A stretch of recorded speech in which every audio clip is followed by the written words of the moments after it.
खुदावंद मसीह यीशु में मेरे अजीजों में प्रभु यीशु मसीह के जिंदा मुबारक नाम में आप सबको सलाम अर्ज करता हूं और आज की सातवीं संगति में आप सबका स्वागत करता हूं। अजीजों, आज जो मेरे और आपके सीखने के लिए है वो दूसरा राजा second king chapter 4 verse 1 to 7। दूसरा राजा 4 अध्याय 1 से 7 पद आप अपनी बाइबल में खोलें। मैं अपनी बाइबल में पढ़ रहा हूं, मेरी बाइबल उर्दू की होती है तो थोड़ा आपके लिए मुश्किल होगा, पर आप अपनी बाइबल में दूसरा राजा 4 अध्याय 1 से 7 पद ये पढ़ने के लिए मैं पढ़ता हूं इसको। और अंबियाजादों की बीवियों में से एक औरत ने एलिशा से फरियाद की और कहने लगी कि तेरा खादिम मेरा शौहर मर गया है और तू जानता है कि तेरा खादिम खुदावन से डरता था। सो अब कर्ज आया है कि मेरे दोनों बेटों को ले जाए ताकि वो गुलाम बने। एलिशा ने उससे कहा, मैं तेरे लिए क्या करूं, मुझे बता तेरे पास घर में क्या है। उसने कहा कि तेरी लौंडी के पास यानी तेरी दासी के पास घर में एक प्याला तेल के सिवा कुछ नहीं। तब उसने कहा, तू जा और बाहर से अपने सब हमसायों से पड़ोसियों से बर्तन आरियत ले यानी बर्तन उधार ले, वो बर्तन खाली हों और थोड़े बर्तन ना लेना। चौथा पद पढ़ रहा हूं, फिर तू अपने बेटों को साथ लेकर अंदर जाना और पीछे से दरवाजा बंद कर लेना और उन सब बर्तनों में तेल उंडेलना और जो भर जाए उसे उठाकर अलग रखना। सो वो उसके पास से गई और उसने अपने बेटों को अंदर साथ लेकर दरवाजा बंद कर लिया और वो उसके पास लाते जाते थे यानी बर्तन लाते जाते थे और वो उंडेलती जाती थी। जब वो बर्तन भर गए तो उसने अपने बेटे से कहा, मेरे पास एक और बर्तन ला। उसने उससे कहा, और तो कोई बर्तन रहा नहीं। तब तेल मौकूफ हो गया यानी तेल बंद हो गया। तब उसने आकर मर्द खुदा को बताया। उसने कहा, जा तेल बेच और कर्ज अदा कर और जो बाकी रहे उससे तू और तेरे फर्जंद यानी तेरे बच्चे वो गुजरान करें, वो गुजारा करें। यहाँ पे वचन का पढ़ा जाना पूरा होता है। खुदा अपने पाक कलाम के पढ़े जाने पर सुने जाने पर अपनी बरकत नाजिल फरमाए, आमीन। आइए प्रार्थना करें।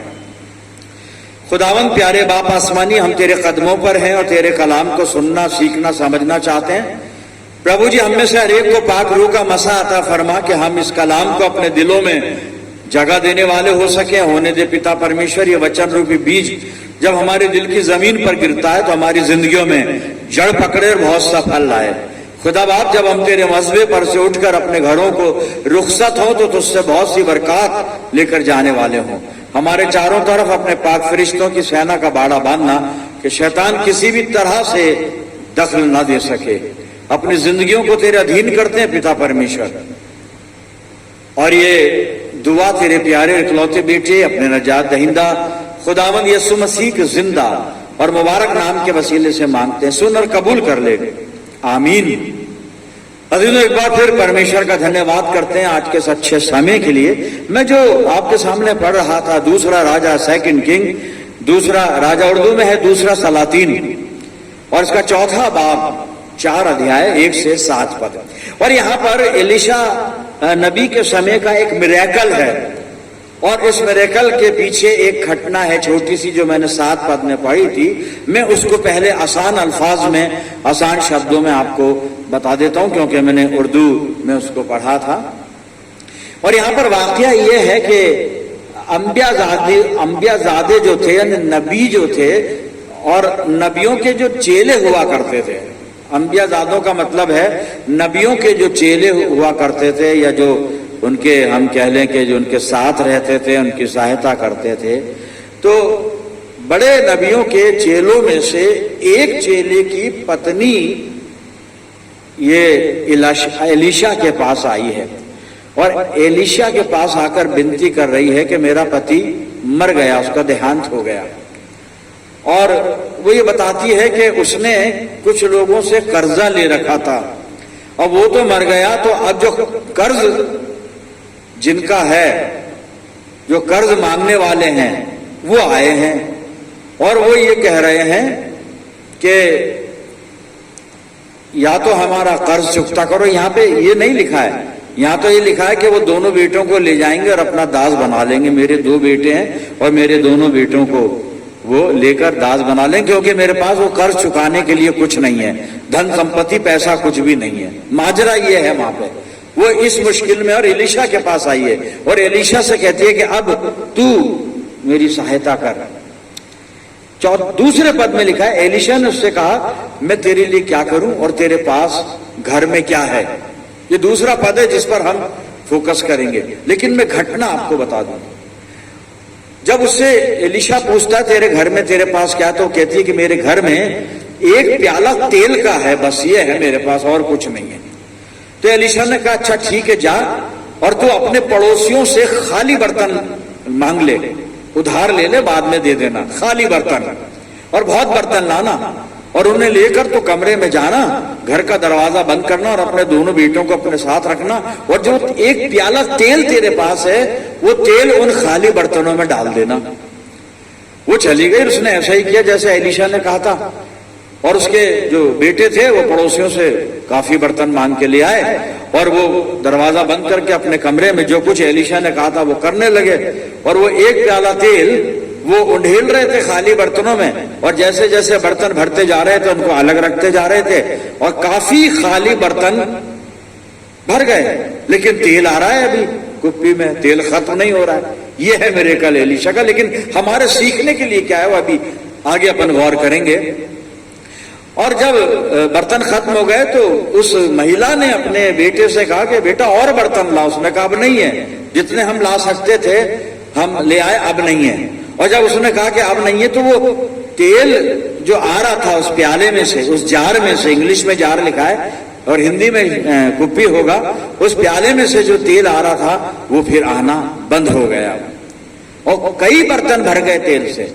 वो फिर एलीशा के पास आई कि जी आपने कहा था वो हमने कर लिया, अब आगे क्या करें। उसने कहा आगे इन सब बर्तनों को बाजार में ले जाओ और उसमें तेल है, अब इसमें मनो तेल जमा हो गया है, उस तेल को बेचो, उसका कर्ज अदा करो, जो कर्ज लेने आया था वो अदा कर दो, उसका कर्ज चुका दो उसका, और बाकी जो पैसा बचे उसमें तू और तेरे बेटे ये अपना गुजारा करें। ये मिरेकल है ऐसा। और यहां पर जो सारांश है, सारांश इस घटना का यह है कि इस विधवा के पास कर्ज मांगने वाला आया है जिसका इन पर कर्ज है, इसके पति ने जिससे कर्ज लिया था। वो यहाँ पे लिखा है कि कर्ज ख्वाह आया है, कर्ज जो मांगता है वो आया है कि मेरे दोनों बेटों को ले जाए और गुलाम बना ले, और अगर मेरे बेटे दोनों चले जाते हैं गुलामी, मेरे पास कुछ नहीं बचेगा और उसका कर्जा चुकाने के लिए भी कुछ नहीं है। एलीशा ने पूछा मैं तेरे लिए क्या कर सकता हूं, तेरे पास घर में क्या है, इस पे आप ध्यान रखिएगा, तेरे पास क्या है। उसने कहा मेरे पास एक कुप्पी में, एक प्याले में थोड़ा सा तेल है, और बस उसी थोड़े से तेल से एलीशा ने जो मिरेकल किया है वो मिरेकल ये हुआ कि उसका कर्जा भी जो था वो चुक गया, यानी चुका दिया गया, अदा कर दिया गया, और पैसा भी बच गया, और उस पैसे से आगे इनका गुजारा चला, इनका खान पान जो खाना वगैरह ये चलता रहा मेरे से। अब दूसरा पद मैंने कहा था वो हमारे सामने है। एलीशा उससे पूछ रहा है, एलीशा ने उससे कहा मैं तेरे लिए क्या करूं, बता क्या कर सकता हूं मैं, तेरी स्थिति बड़ी गंभीर है, तेरे पास कुछ नहीं है। फिर सवाल करता है तेरे पास घर में क्या है, तो उसने कहा बस एक प्याला तेल और कुछ नहीं, और उस एक प्याले तेल से कर्जा भी चुकाया है, गुजारा भी हो रहा है, खुदा को भी महिमा मिली है मेरे अजीजों। 2 जाने गुलाम बनने से बच गई और सब बातों में प्रभु को महिमा मिली।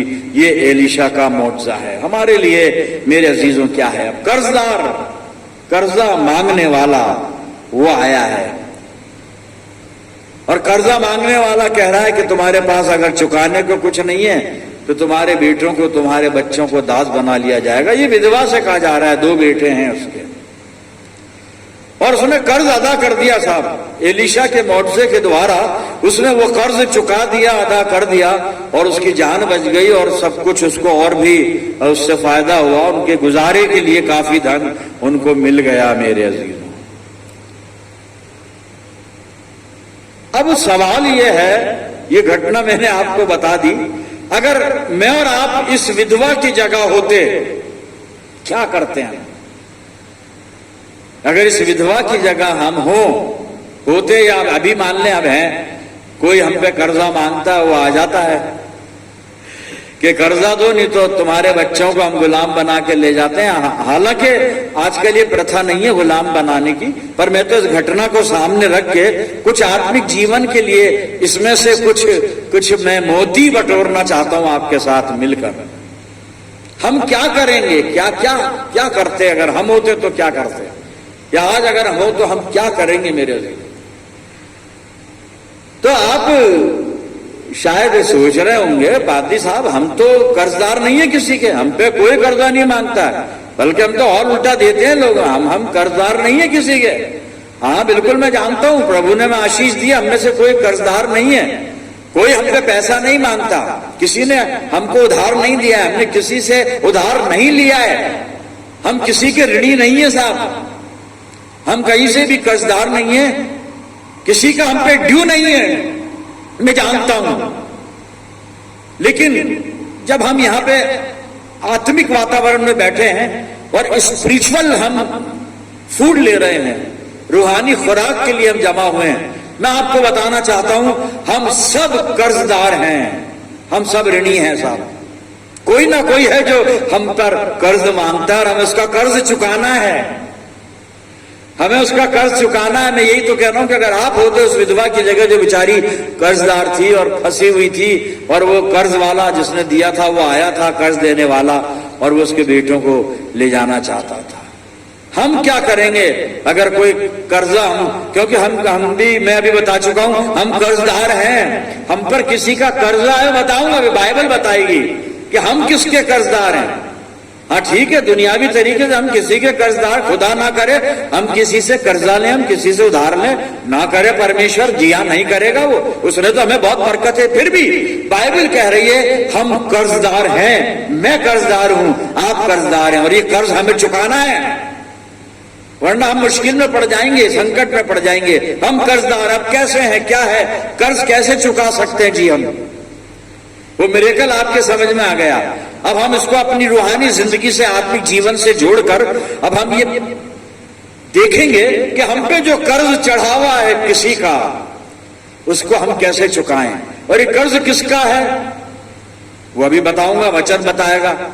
मैं हवाला पढ़ने जा रहा हूं फिर ये जनों, हम कर्जदार हैं अजीजों, हम कैसे हैं। मैंने रोमियो की पत्री को खोला है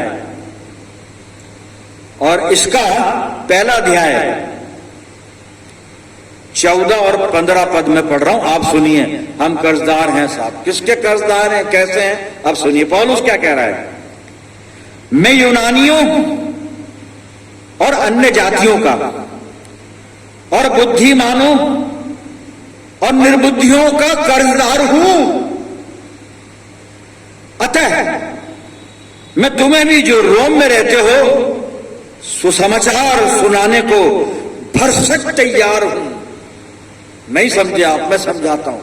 वो कह रहा है कि मैं यूनानियों का, अन्य जातियों का, धन वालों का, कंगालों का, सबका, और जिनको लिख रहा है उनको भी कह रहा तुम्हारा कर्जदार हूं। और कर्जा यह है कि प्रभु यीशु मसीह ने मुझ पर अनुग्रह किया, प्रभु यीशु मसीह ने अपना प्रकाश मेरे जीवन में दिया, मेरे जीवन को प्रकाशवान किया। प्रभु यीशु मसीह ने अपना ये सुसमाचार, जीवित सुसमाचार मेरे हाथों में दे दिया है, मुझे दे दिया यीशु मसीह ने। परमेश्वर ने प्रभु के द्वारा, यीशु के द्वारा मुझे इतना धन दे दिया है, मैं उसका कर्जदार हूं, और मुझे अब इस कर्जे को चुकाना है। और इस कर्ज को मैं कैसे चुकाऊंगा कि जो आशीष मुझे यीशु मसीह से मिली, जो वचन मुझे यीशु मसीह से मिला, जो अनंत जीवन मुझे यीशु मसीह से मिला, जो मुक्ति मुझे जीवन, जो मुक्ति का जीवन, जो साल्वेशन मुझे प्रभु यीशु मसीह से मिला, मैं अन्य लोगों तक पहुंचाऊं। और अगर नहीं पहुंचाता हूं तो मैं प्रभु यीशु मसीह का कर्जदार हूं, क्योंकि मैंने वो कर्जा चुकाया नहीं। और कर्जा ये था कि अगर मुझ पर अनुग्रह हुआ है ना प्रभु यीशु का, मुझे उद्धार मिला है, तो मैं अन्य लोगों को भी उस अनुग्रह में शामिल करूं, अन्य लोगों को भी उस उद्धार के पास लेकर आऊं, मैं अन्य लोगों को, बहुत सी आत्माओं को प्रभु यीशु मसीह के लिए जीतूं। ये कर्ज है, मैं कर्जदार हूं, हम सब कर्जदार हैं साहब, क्योंकि हम सब प्रभु यीशु मसीह के अनुग्रह में हैं। हम सबको प्रभु यीशु मसीह ने उद्धार के लिए चुना है, और कर्जा यह है कि हमें अन्य लोगों को भी उस उद्धार के पास लाना है। हमें अन्य जातियों को, अन्य लोगों को, गरीबों को, अमीरों को, कोई भी हो, सबको प्रभु यीशु के पास लाना है मेरे अजीजों। ये कर्जा है। साहब पौलुस ने स्पष्ट किया, और वो यहाँ पे जब लिख रहा है ना रोम नगर के लोगों को, तो कह रहा है कि मैं उन्हीं का कर्जदार नहीं हूं, तुम्हारा भी कर्जदार हूं, और तुम्हें सुसमाचार सुनाने के लिए तड़प रहा हूं, प्रयत्न कर रहा हूं कि कब तुम्हें सुसमाचार सुनाऊं। ये कर्जा हम पर ड्यू है साहब प्रभु यीशु मसीह का, कि हम तक सुसमाचार पहुंचाया गया। मेरे पास सुसमाचार है, यीशु मसीह ने मुझे दिया है, और इसलिए दिया है कि मैं आप सब तक पहुंचा दूं इसको। मैं आप सबकी पहचान प्रभु यीशु मसीह से और अधिक करवा दूं। आप जानते हैं उसको, आपकी पहचान है, आप प्रभु के लोग हैं, उसके चुने हुए लोग हैं। You all are chosen people of Jesus Christ, I no.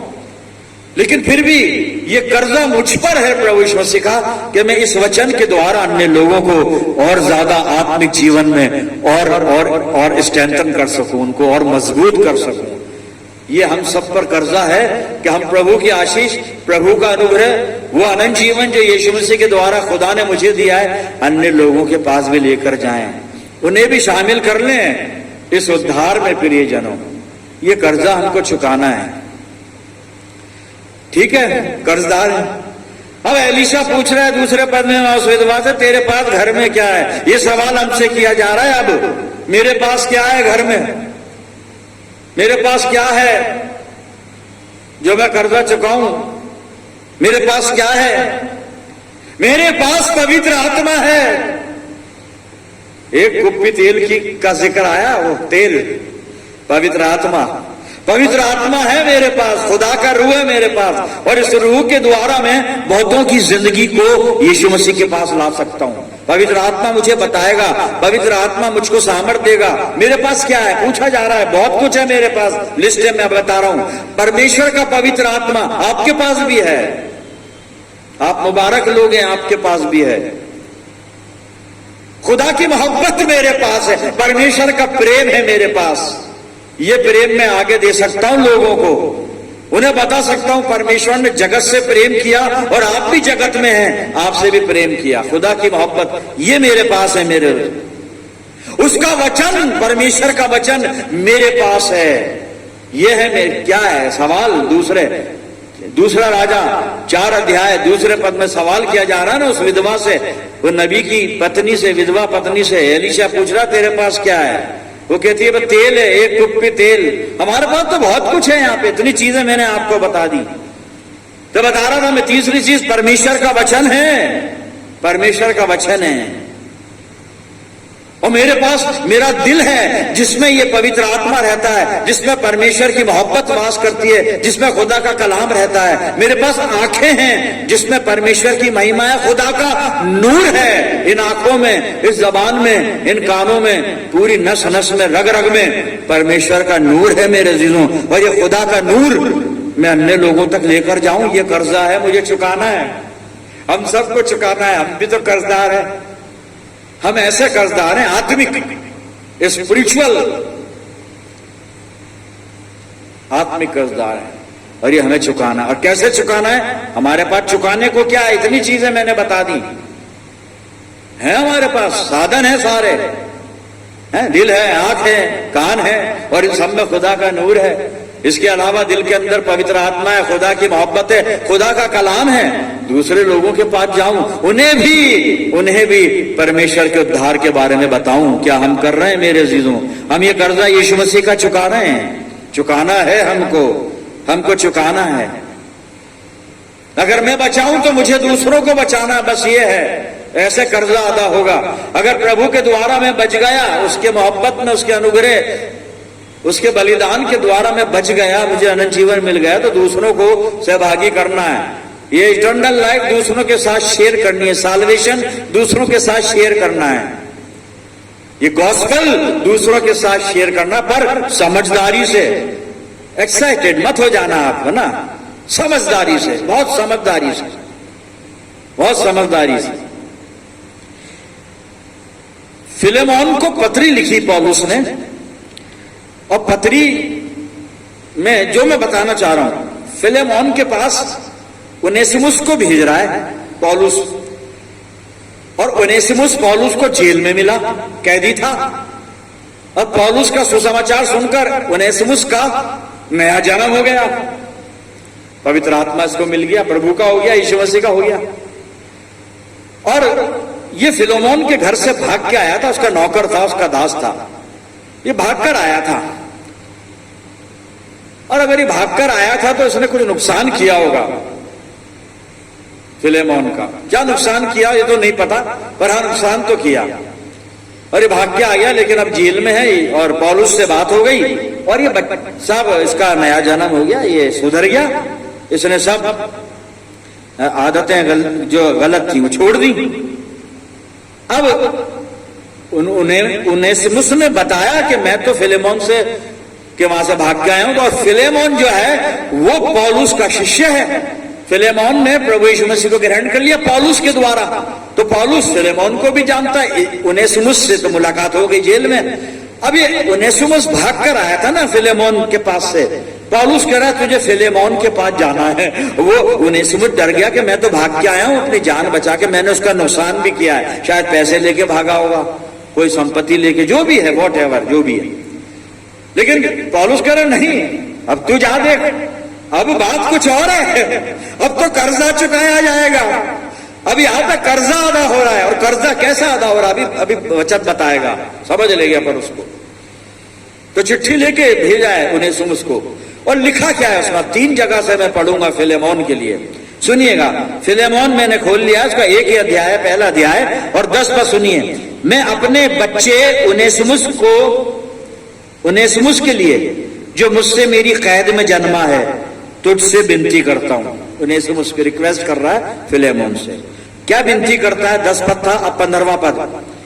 क्योंकि क्या जाने वो तुझसे कुछ दिन तक के लिए इसी कारण अलग हुआ कि सदैव तेरे निकट रहे।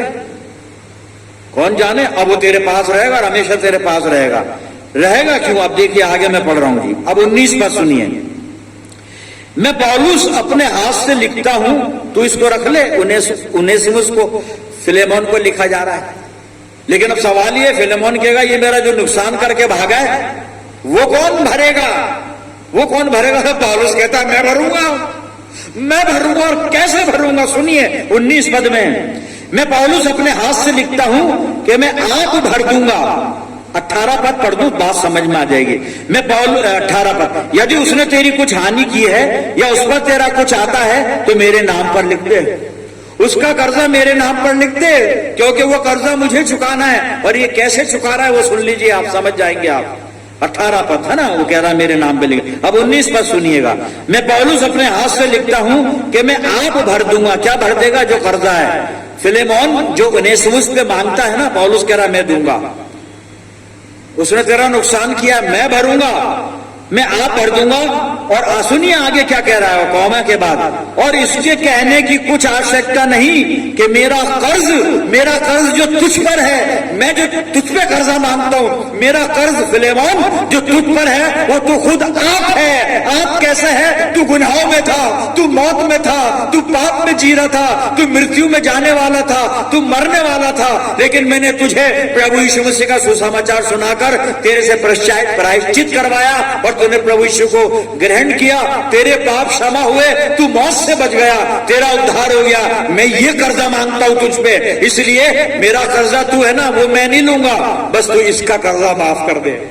ये है साहब, हम भी ऋणी हैं, लेकिन ये कर्जा हमें अब दूसरे लोगों के जीवन को बदलकर प्रभु यीशु मसीह का चुकाना है। मेरे अजीज, ये करना है हमें। और वहां पे फिर चले जाए ना उस नबी की विधवा के पास। तेल तो था उसके पास, लेकिन एक चीज की और जरूरत थी वहां पे, खाली बर्तन। एलिशा ने कहा खाली बर्तन इकट्ठे कर ले, खाली बर्तन चाहिए जिनमें वो तेल भरा जाएगा। खाली बर्तन जी, हमें अपने आप को खाली करना पड़ेगा, तब ये पवित्र आत्मा काम करेगा, तब प्रभु का वचन काम करेगा, तब खुदा का नूर। हमें खाली करना पड़ेगा अपने आप। खाली कैसे करना पड़ेगा? दुनिया निकालनी पड़ेगी अपने जीवन में, खाली करना पड़ेगा। एक छोटी सी घटना जो हम सब जानते हैं, आपने कई बार सुनी, मैं उसमें से 1-2 पद पढ़ूंगा।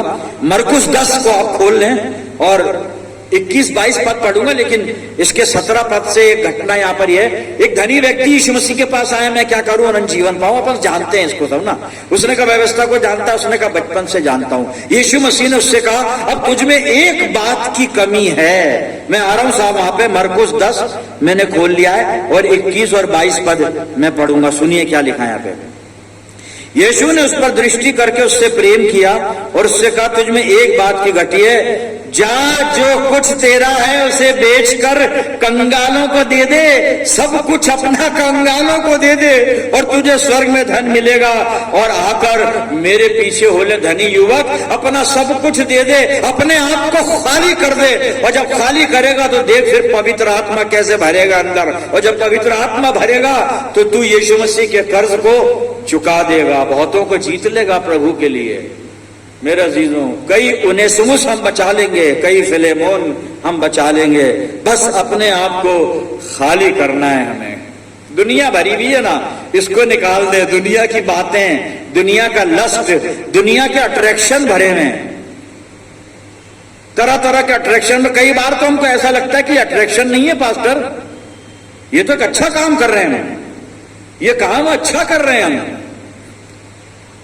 ये अट्रैक्शन नहीं, अच्छा काम कर रहे हैं। नहीं, वो कभी बैठ के बात करें, डिबेट करें तो मैं आपको कन्विंस कर दूंगा कि कई बार हम किसी काम को ये सोच के करते हैं कि ये काम तो प्रभु को खुश कर रहा है, लेकिन प्रभु उससे खुश नहीं होता।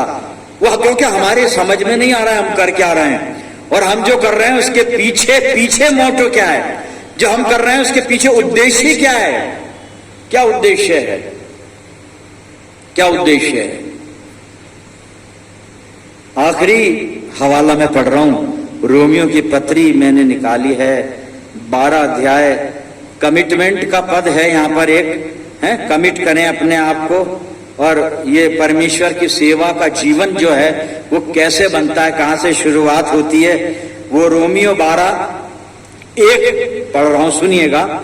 इसलिए हे भाइयों, मैं तुमसे परमेश्वर की दया याद दिलाकर विनती करता हूं कि अपने शरीरों को जीवित और पवित्र और परमेश्वर को भावता हुआ बलिदान करके चढ़ाओ। आगे लिखा है यही तुम्हारी आत्मिक सेवा है, यही तुम्हारी आत्मिक सेवा है। उर्दू वर्जन में लिखा है यही तुम्हारी माकूल इबादत है, परफेक्ट वर्शिप जिसको कहते हैं ना, वो है। खुदा करे कि हम कर्जदार ना रहें, जो यीशु मसीह हम पे कर्जा मांगता है वो कर्जा हम चुका दें। और कैसे चुका दें कि जो प्रभु ने मुझको उद्धार दिया, जो अनुग्रह दिया, जो वचन दिया, जो गॉस्पेल दिया, ये दूसरे लोगों तक पहुंचा दूं। यही मेरी सेवा है और यही हम सबकी सेवा है। और प्रभु पवित्र आत्मा के द्वारा हमारी अगुवाई करे कि हम इस प्रकार से उस यीशु मसीह के कर्ज को हम इस तरह से अदा कर दें, इस तरह से चुका दें हम, और बहुतों को प्रभु के अनुग्रह में, उद्धार में शामिल कर लें। प्रभु हमारी अगुवाई करेगा। आइए प्रार्थना करें। खुदावंद मसीह यीशु में प्यारे आसमानी बाप, धन्यवाद करते हैं जिंदा मुबारक कलाम के लिए जो हमारी रहनुमाई फरमाता है और मसीह जिंदगी की बहुत सी बातें हमें सिखाता और समझाता है। खुदा बाप, आज जो कुछ भी कलाम ने हमें सिखाया है, समझाया है, इस पर अमल करने की हमें तौफीक देना, ताकत देना, पवित्र आत्मा की सामर्थ्य से हमें परिपूर्ण करना कि हम जो प्रभु तेरा कर्जा हम पर है, हम उस कर्जे को चुका दें, उस ड्यूज को क्लियर कर दें और बहुत सी रूहों को प्रभु के राज्य के लिए जीत सकें। अपने आप को तेरे चरणों पे रखते हैं पिता। खुदा बाप, जितने लोग इस दुआ में मेरे साथ सम्मिलित हैं, इन सब अजीजों के लिए मैं दुआ करता हूं कि तेरी शफकत, रहमत और बरकत का साया इन सब अजीजों पर बना रहे। हम सब मिलकर पूरे आलम के लिए दुआएं खैर करते हैं पिता परमेश्वर। सारी बातों में अपनी जिंदगियों को तेरे अधीन करते हैं और ये प्रार्थना तेरे प्यारे पुत्र अपने उद्धार करता प्रभु यीशु मसीह के जिंदा और मुबारक नाम के वसीले से मांगते हैं, सुन और कबूल कर ले, आमीन। अब हमारे प्रभु यीशु मसीह का अनुग्रह, पिता परमेश्वर का प्रेम, पवित्र आत्मा की सहभागिता हम सब के साथ, समस्त विश्वासियों के साथ, हमारी सब मंडलियों के साथ अब से लेकर हमेशा तक होती रहे। आमीन।